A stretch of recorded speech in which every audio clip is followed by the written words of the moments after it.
వరద ముంపు ప్రాంతాలలో మాజీ మంత్రులు హరీష్ రావు, తలసాని శ్రీనివాస్ యాదవ్ పర్యటించారు. ఈ సందర్భంగా వరద బాధితులకు నిత్యావసర సరుకులను అందజేశారు. వరద బాధితులకు సహాయం అందించడంలో కాంగ్రెస్ ప్రభుత్వం పూర్తిగా విఫలమైందని హరీష్ రావు ఆరోపించారు. ముఖ్యమంత్రి వైఖరి అతని హోదాను తగ్గించే విధంగా ఉందని హరీష్ రావు ఆక్షేపించారు.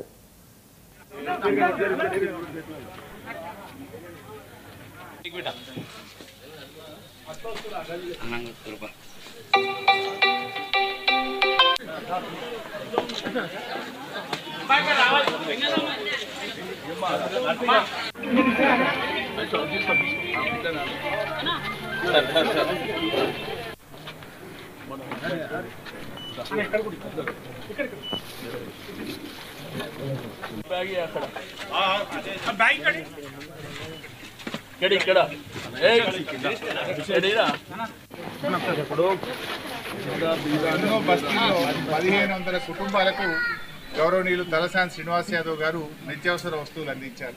ఇలా ప్రభుత్వం ఫెయిల్ అయింది, రేవంత్ రెడ్డి పట్టించుకోలేదు.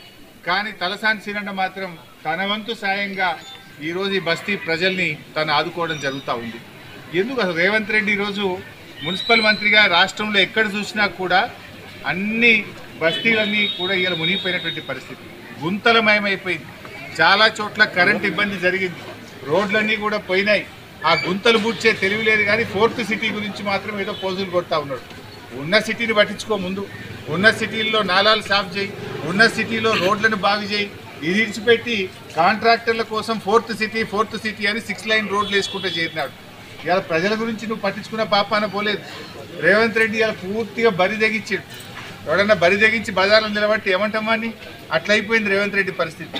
మొన్న మాట్లాడుతున్నాడు ఆయన, కండువాలు కప్పినంత మాత్రాన పార్టీ మారినట్టు కాదట.